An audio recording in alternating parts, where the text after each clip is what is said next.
cricketing journey, I always had belief in myself and my ability that whatever thrown at me, I will conquer that and I'll get my team a win. That was my mental approach, even though I was playing tennis ball cricket or first class cricket. That was the belief I always had in me. Obviously, there were ups and downs throughout my first class career where I have to think I doubted myself. But then, after every doubt, I again kept telling myself that yes, I'm good enough and I worked hard enough to be in this position. And from here on, if I have to achieve anything in life, like playing for India, I have to be good than the rest of them. So that is how I've always told myself, and that is how I have grown my mental toughness.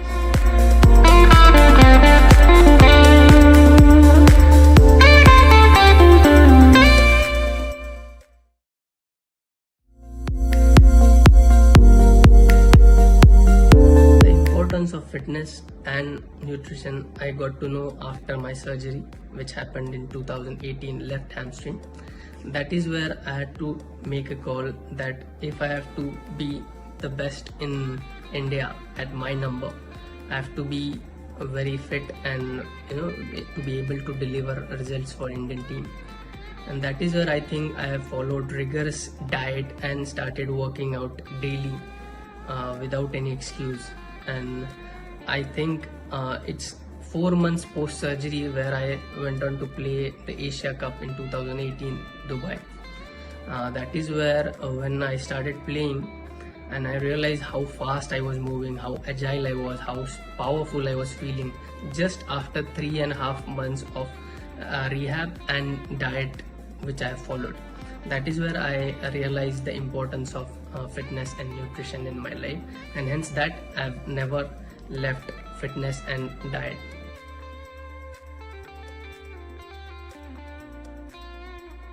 It's very commonly seen that players realizes the importance of fitness after they get injured. So when you're playing a match, you try to give your maximum output with your maximum intensity possible. And when your body is not ready for that impact, and if your muscles are not ready to take that impact, then the chances of injury are higher. During learning phase, the player usually gives more importance to skill, no doubt about it. But fitness is also a very important aspect of the game, so earlier you realize is going to be better.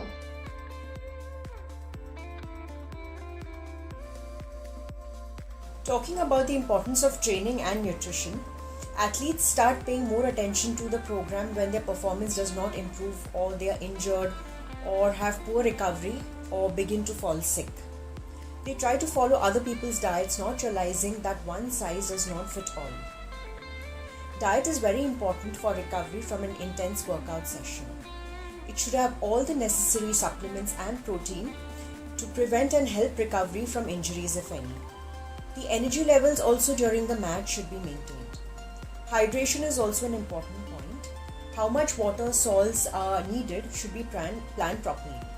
It also helps in maintaining immunity, as cricketers tend to have cold and cough often. It is best to take expert guidance before these problems start, because once the problems start, then lots of precious time is lost in recovery.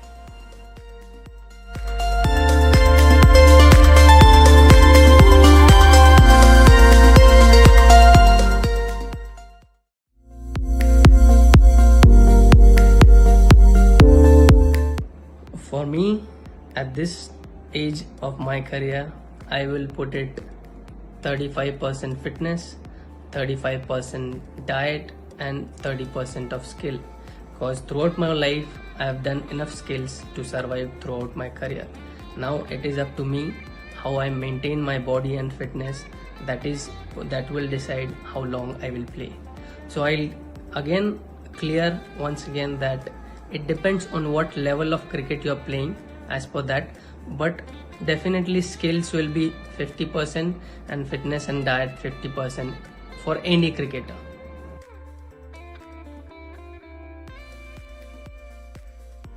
For a cricketer, I will say fitness and skill both play equally important role. Your fitness is going to be analyzed on the basis of these 5 components: your strength, endurance, flexibility, agility, your body composition, that's your muscle and fat percentage in the body. So we have to analyze in which component we are lacking so that we can work on that. Say for example, if a fast bowler is expected to bowl 6 to 8 overs in one spell, and if he is not able to deliver that with the same intensity throughout, then the level of fitness is definitely lacking here. There are many tests available to measure each component of fitness. Now these tests are going to help you to know where you are lacking so that you can work on that. A player usually knows about his own strengths and weaknesses, but a physiotherapist or a trainer can guide you in detail to overcome those weaknesses. It's a known fact that with age, the level of fitness is going to drop. More importance has to be given to fitness with your increasing age.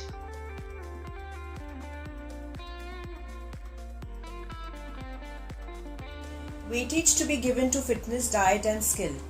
Now they all go hand in hand and are equally important. We need to understand that one needs to be fit to play a sport, especially for professional athletes. Skill development requires a base of focus, endurance, strength and power. This depends on how the training program is planned. The diet plan should be matching the exercise program. Good nutrition helps you to keep up with that training in terms of progression and recovery, and finally that boosts your performance. A diet should be planned keeping in mind the daily training schedule, the ideal pre and post workout meals, bedtime and wake up time. And during the follow-ups, the dietitian can gauge if the quantities of each nutrient is sufficient and can make the adjustments accordingly.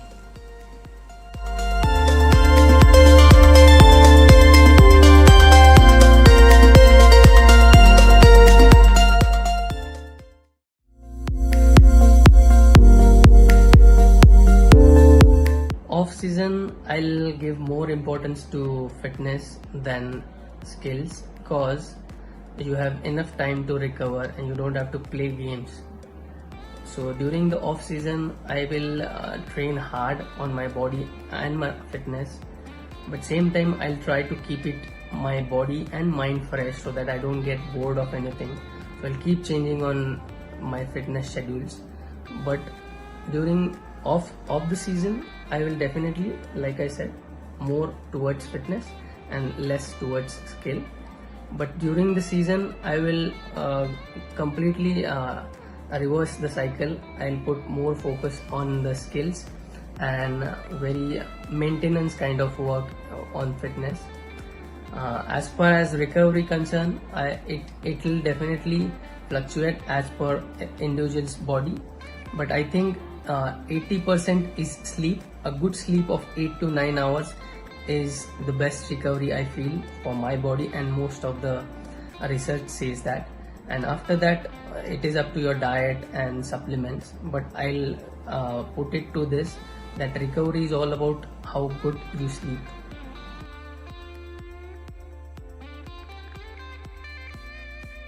Now let's divide the whole year into off-season and season. Talking about off-season, this can be further divided as preparatory phase and a transition phase. Our focus during preparatory phase will be tackling fitness components. That's your strength, endurance, agility, flexibility, body composition. Now during strength training, one should ideally start with low intensity resistance training and then slowly progress it to high intensity. We cannot directly jump onto high intensity training. This method is called as progressive overload. Moving on to your endurance training. Here, the aim is to condition your heart and lung. Blood supply to whole body is done by your heart and lungs, and those organs should be trained to meet the demands of the body.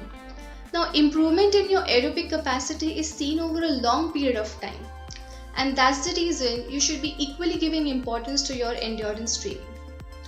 Usually, players prefer running as an activity for your aerobic training. But apart from running, swimming can be also considered as a useful exercise because it's a full body exercise and there is no weight bearing. So it's a non-weight bearing exercise. So overloading of the joints can be avoided here. Now talking about flexibility. This is one of the important aspects of fitness.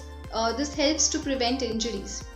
Lack of flexibility can lead to imbalances during force generation, and eventually it might lead to injuries.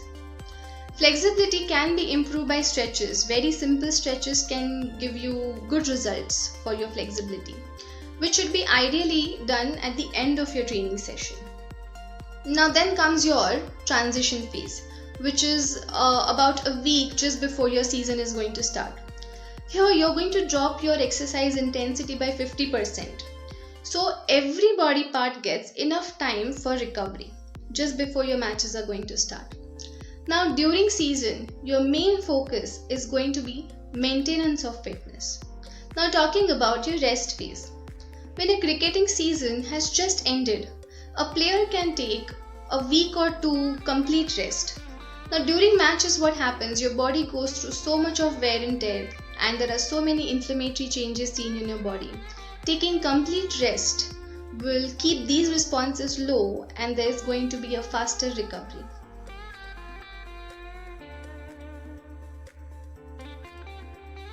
Nutrition during off, pre and post season. Let's talk about off and pre-season. Now the diet followed during this phase will bring about positive changes that will take you through the entire competition period, and that's why we call it the preparatory period. Now the goals are different for everyone. For example, you want to lose extra fat or work on your abnormal blood reports, or you have issues with energy levels and recovery, or say your goal is to improve your performance, maybe your endurance, strength and power, maybe all three. Let's look at some of the old concepts. Now it is believed that carbohydrates are essential and can improve performance in high intensity and endurance sports. Carb loading has and is being used for endurance sports where actually fat is the main fuel. Now the negative side effects of carb loading can be weight gain, insulin spikes and digestive disturbances. Another question people ask is about glycogen stores post-workout. Now protein can be converted to glucose, and that can also help glycogen replenishment through a process called as gluconeogenesis. So there is no need to worry about your energy levels dropping on a low carb plan, especially if it is planned well. Now the body uses more fat for energy when a high fat low carbohydrate diet is consumed over a period of time along with the training going hand in hand. The macronutrients like carbs, proteins and fats, and micronutrients like minerals and vitamins, the amount, type and timing is different for everybody based on body composition, medical conditions, the exercise frequency and intensity and your fitness goals. Only during follow-ups we can gauge and adjust these quantities. The workouts are also customized based on your areas of improvement. So again, the diet has to be in sync with the workout. One cannot follow a short-term diet for an instant boost of energy. It is the diet plus the exercise followed over the entire preparatory period that leads to performance gains finally.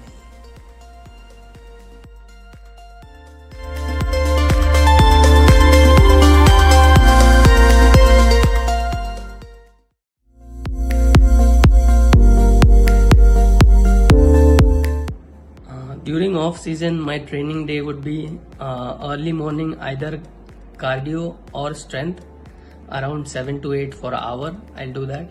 Then I'll come back, have breakfast, have hour of rest or a couple of hours.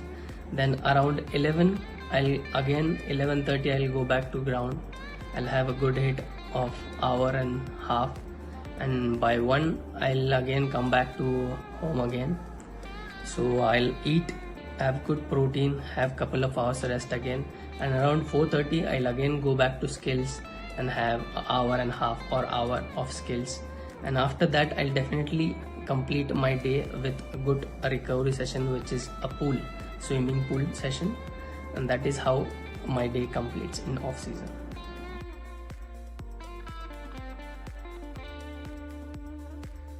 Now during off season, you can focus on high impact activities. In fact, you should focus on high impact activities. There are no matches to play, so you have ample amount of time for recovery. Let's talk about one important aspect, that is your strength and power generation. While strength is the ability to exert force, power is an ability to exert force rapidly. Power is a product of speed and strength together. So when you're hitting a 6 or you're jumping high to catch a ball, you need that explosive strength, which is power. High impact plyometric exercises like jumping squats, vertical jumps, box jumps, these help you to work on your power. But don't forget that strength is a basic requirement for your power generation. So high intensity strength training becomes mandatory during your off season.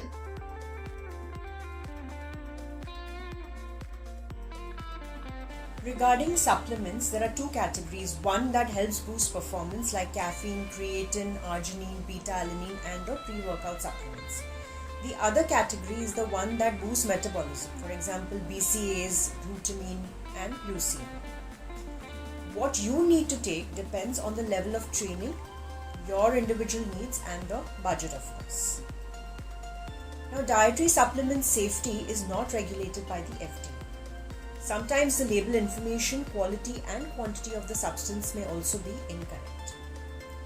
The World Anti-Doping Agency or WADA controls and establishes the banned substances list, which is updated every year. Now each country has its own affiliated agency. For example, in India we have NADA. A qualified expert can guide you with the supplementation that is compliant with this banned list. And lastly, talking about the post-season, this is the period of active rest. Here the diet can be relaxed for a very short period based on the training program. This is planned carefully to make sure that there is no fat gain. Too much fat gain during this time will affect your next preparatory phase.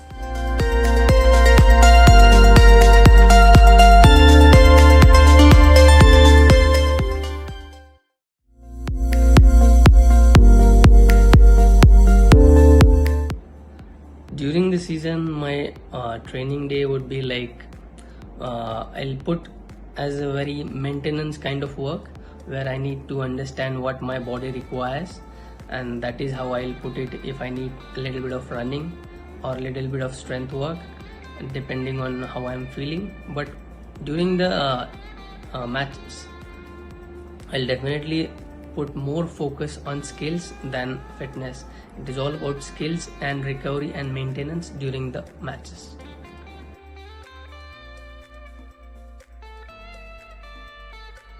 Now, during season, you will be more occupied with your matches. And yes, playing matches can be tiring.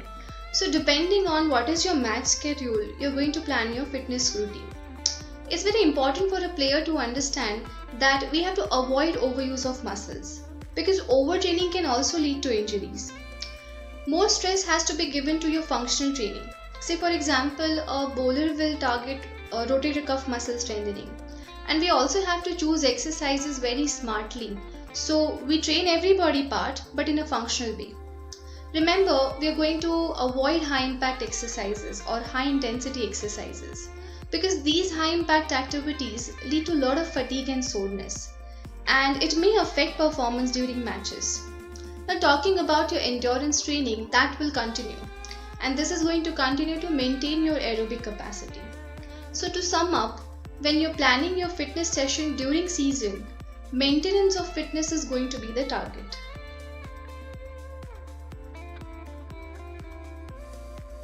Let's talk about nutrition during in-season.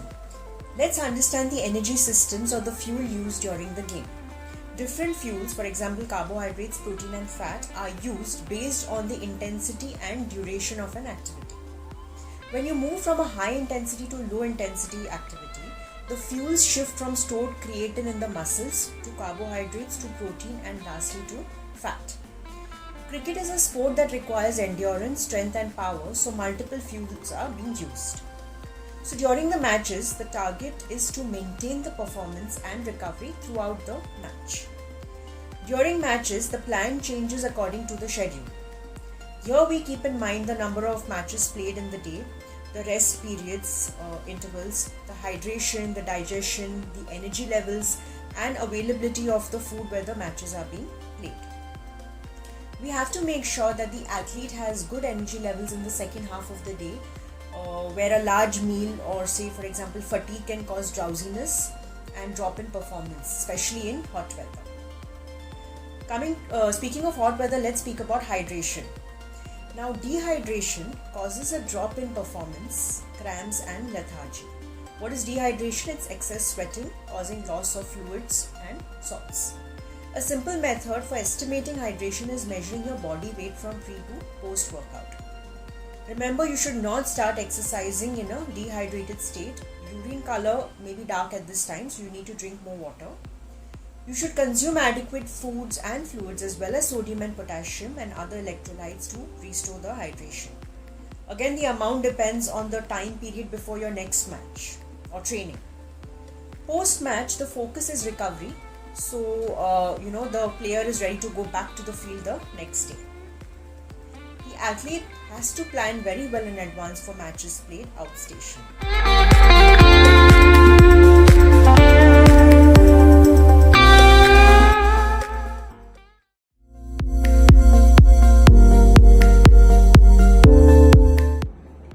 My thought process, especially when I'm entering ground for a game or any big match, I try to keep it simple. I've already mentioned that I always had self-belief in me, and many of my friends and few of my coaches also have always mentioned that your game and your batting is all about belief, that you hardly move any feet, but it is all about how much belief you have in your hands and on your eye, and how you back yourself, and obviously the courageous decision you take, thinking of team's priority always.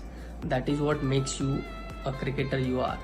So my process is always, I try to keep it simple and not worrying about the result. If I do the things which are demanded from my team at that particular moment, I'll be more than successful than most of the careers and players, since I am doing it for the team. And since it's a team game, if you have the right thought process, which is playing for the team every ball, and what is your team's goals, if you're playing towards that, you will definitely succeed.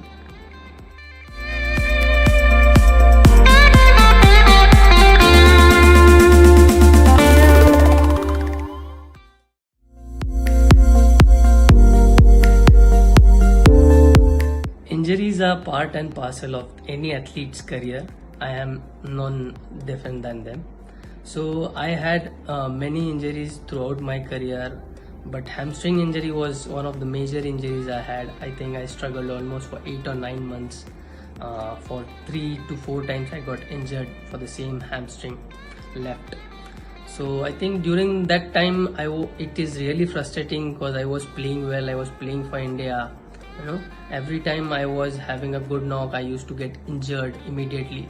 So the momentum I couldn't cash in. So it was definitely frustrating, but the passion I had in me and the belief I had to play for India, and if you have that, you will overcome most of the injuries in your life. But definitely I will try to say this, that in this injury phase, I always believed that no matter what happens, I am going to get better out of this injury, and I'll only get better after this injury. That is how I put it, and how I consistently worked on my rehab. I was very sincere during my rehab. I listened to every word physio said, and I was honest to the physios. I never hide anything, and I was honest to them, and that is how they can give you their best knowledge and get you out of that injury correctly and make a better athlete.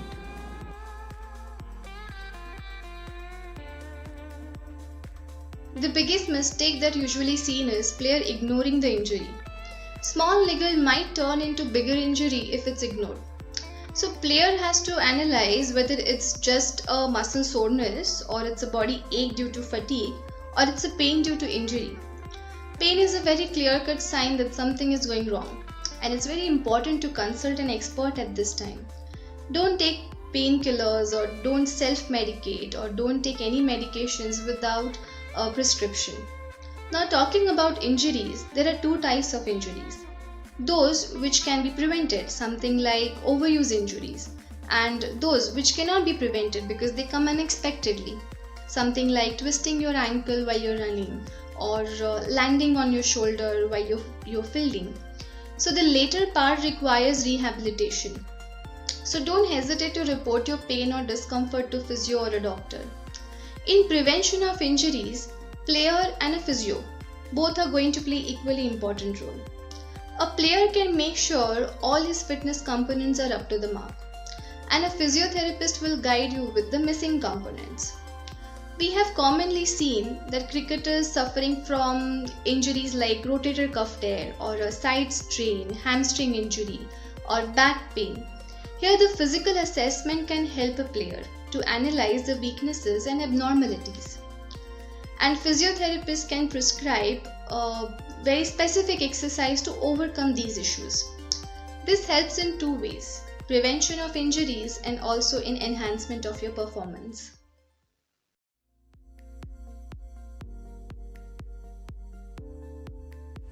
Tackling injuries.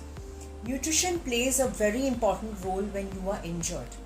Adequate protein and other supplements are needed for rebuilding your damaged tissue. The activity levels also change, and so the diet needs to be adjusted accordingly.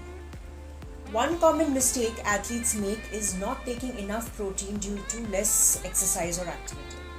Remember, there is deconditioning and some loss of muscle depending on the extent of injury, duration of rest and the treatment. So for example, surgery. We have to minimize the catabolism, or in simple terms, the muscle loss. Sometimes athletes end up eating more than needed and then they end up gaining fat. That has to be kept in mind too, so that the diet during rehab is very important.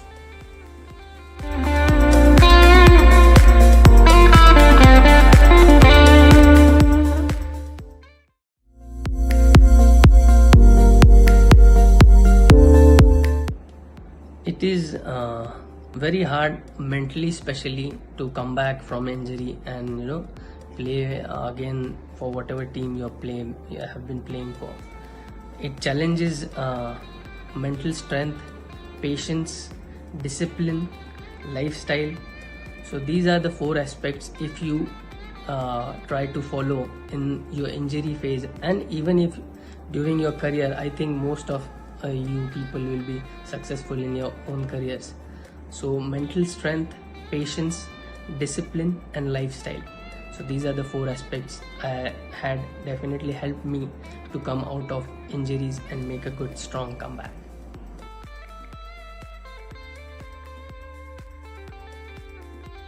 Time period during recovery from the injury, I think that's the most challenging time for a player.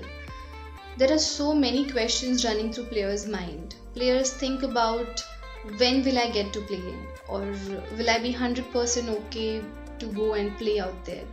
So the answer is yes. If you're following all the instructions during rehabilitation, you don't have to worry about anything. In fact, the focus at this particular crucial time has to be on your rehabilitation, because poor recovery and if you're returning to a game unprepared, that's more dangerous than anything. And if your body is not prepared to go and play there, the chances of re-injury are higher.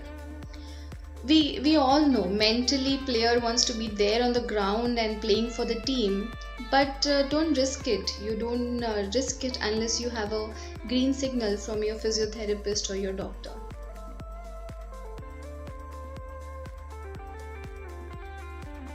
Talking about the mental preparation during matches after injuries, I think the mental game has to be very strong right from the day you decide to become an athlete.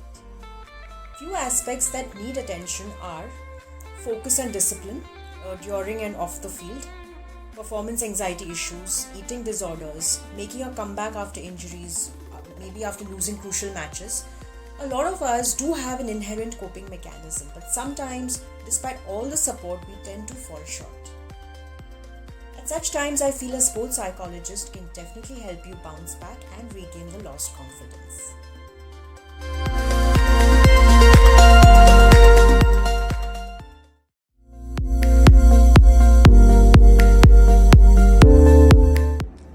Always believe in yourself. Never let anybody put you down. Always back yourself. Work very hard. Be disciplined. Choose your lifestyle. Choose your decisions definitely when you are in under pressure, cause under pressure you tend to have two decisions there. Whichever is the right decision, it might be tough to take, but definitely it will make you a better athlete and better person. And never be afraid of failure. Never be afraid of failure.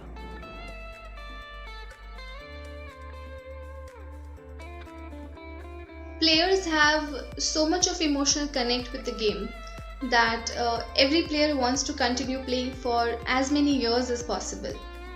With growing age, though you might get better with your skills, the physical fitness starts deteriorating. With increasing age, your muscles undergo atrophy. So in very simple words, there is going to be a muscle loss.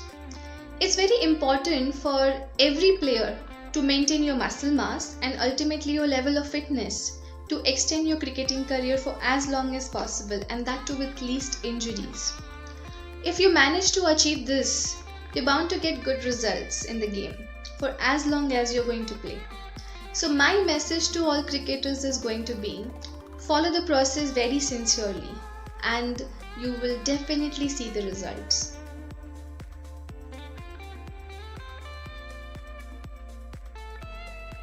My message to all cricketers is that you are already excelling in a sport that you're genetically gifted for.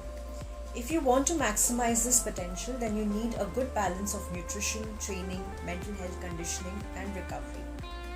For children who want to do well, the message to parents is that please start early, because with a good program, it will help in the optimal outcomes, which include their cognitive health, where they have to perform in their studies, meeting the demands of growth and development, and meeting the demands of the sport.